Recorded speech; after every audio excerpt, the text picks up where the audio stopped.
Evening everyone, welcome back to the channel. So tonight we're going to be looking at X Drummer by Positive Grid. So this is a drum app for the iPad, kind of along the lines of something like Easy Drummer, which I used to love when I was sort of recording with Ableton on a PC. But now we've moved on to the iPad. This is the first time I've came across something like this. So, you know, what is it? I mean, this is basically the workflow is you've got genres, you've got patterns, and then you can sort of choose patterns for the various sections of your song. You know, so we haven't really got that in GarageBand. You know, in this we can choose chorus patterns, fill, bridge, fills, intros, endings, everything, right? And we can just, all the patterns are already there to be chosen, right? And I like working this way. Now, just before we start, right, let's just contrast that with what most people will be using in GarageBand, I guess, for the iPad anyway, which is the built-in GarageBand drummer. Now this, it doesn't work on patterns. It kind of works on, you've got a drummer, and then you just sort of, you know, have a look at, try out a few different patterns with this and see if you can figure out something, you know, it's not my preferred workflow, put it that way. I find it difficult to sort of come up with patterns. I preferred it when the software was sort of suggesting patterns to me, and then I could put in, you know, fills, you know, different chorus sections just to break the song up and then work with patterns, as opposed to, you know, the kind of the workflow of GarageBand drummer, which I find to be a little bit confusing, not very intuitive. So yeah, so let's flick back to X Drummer, and you know the way this works is you would just pick patterns. But what's a really good feature is, and this I had this in Easy Drummer, was this play to find. So say for example, right, if you just choose the genre, and then I'll play something.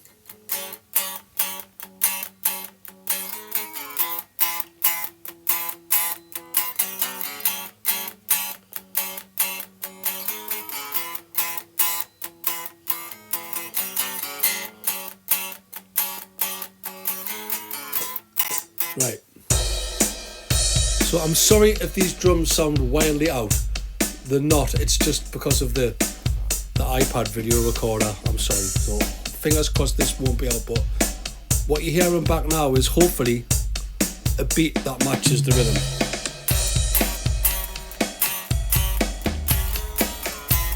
If it's not, I'm sorry, it's the fault of the video.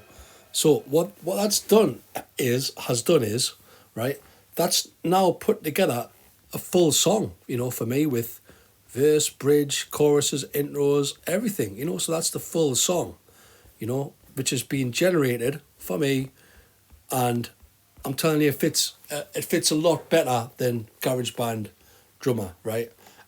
Sorry if the audio is saying otherwise.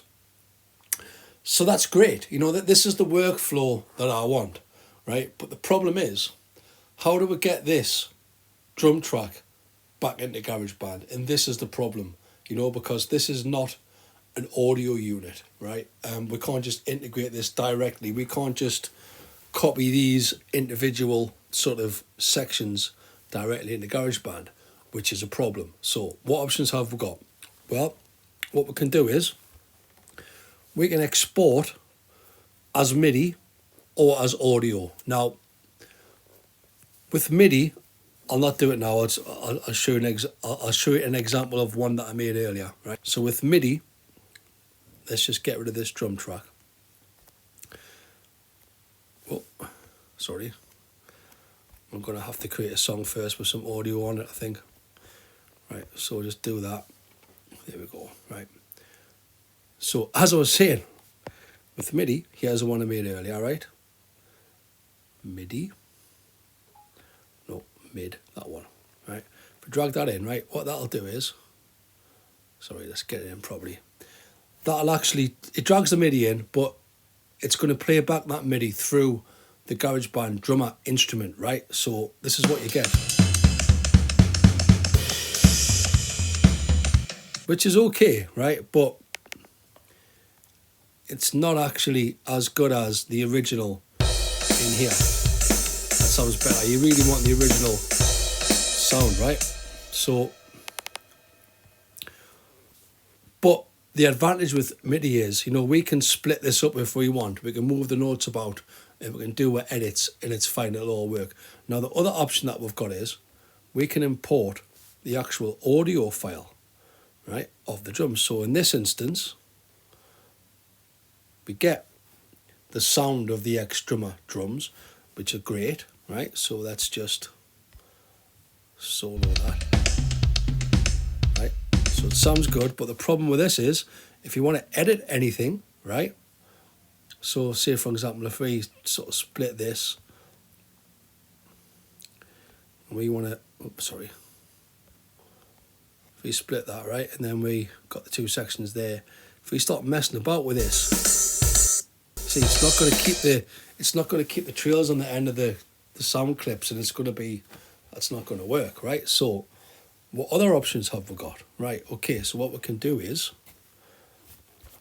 we can use inter-app audio. So we select one of the ex-drummer senders. I'm just going to choose the second one because I don't know why there's two, right? So, and then what we can do is, now if we just drag that out, there you go, that's the transport there of GarageBand. So what we can do is we can record the drums. So that's not going to work, is it? So go back to GarageBand. Mute those other two drum tracks, take off that, delete that, back to the start.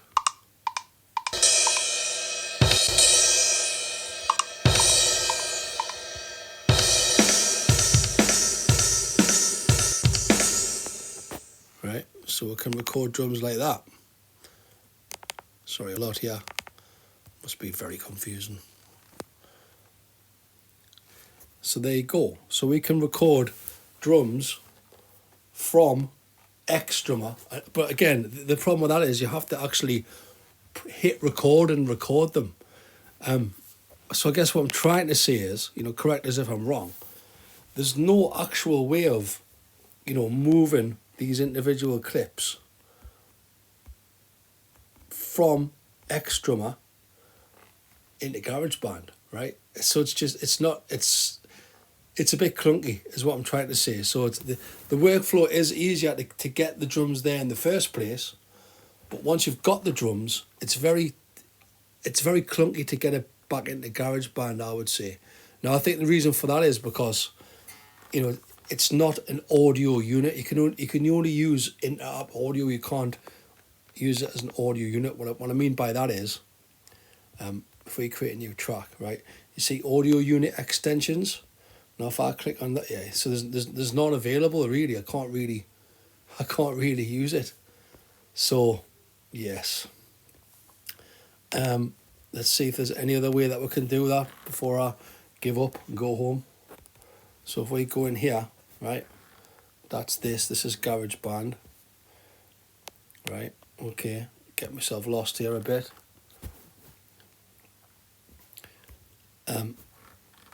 Let's just take that off. So that's the only one we've got. So now if I delete that, what happens if I press record?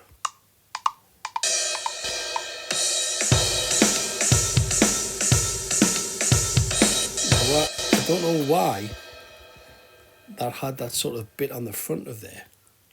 Right, let's just play that back. Don't know why that is. Let's go back here. Don't know why that is. So maybe what you have to do is just press.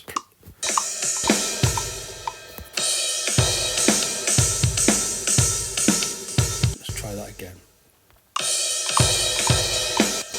Right, see how clunky it is? Right, that's right. But that's interesting because I've got a few tracks there now. Right, okay, what we'll do is delete. Right, back to the start. Right, let's see what happens.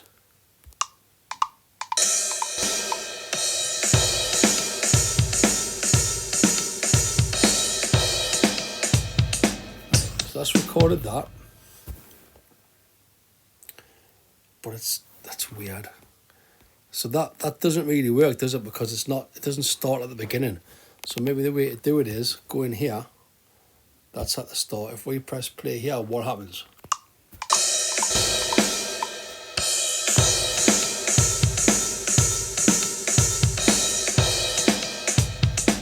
Start of that was weird as well. So that doesn't really work, does it? Let's see what that's recording. Let's see what garbage that's put in. Yeah. Anyway, I think you get the idea. So X-Drummer for iPad, it's a really good bit of software. But if you want to sort of integrate this into GarageBand, you're going to have difficulties unless you just do the whole thing and export the audio, or I think the best way is to export the audio once you're done. But like I say, editing's going to be difficult. I might just revert back to just using GarageBand Drummer, maybe. I don't know. Anyway, I'm waffling. I'd appreciate it if you could subscribe to the channel. Drop us a like, drop us a comment. Let me know. If you've got, I haven't really messed about with this much. Maybe I'm missing something. Maybe there's a way that you can do it. Drop us a comment. I would appreciate it. Thanks for all your support. Anyway, I am waffling now. So I'll see you on the next one. Bye.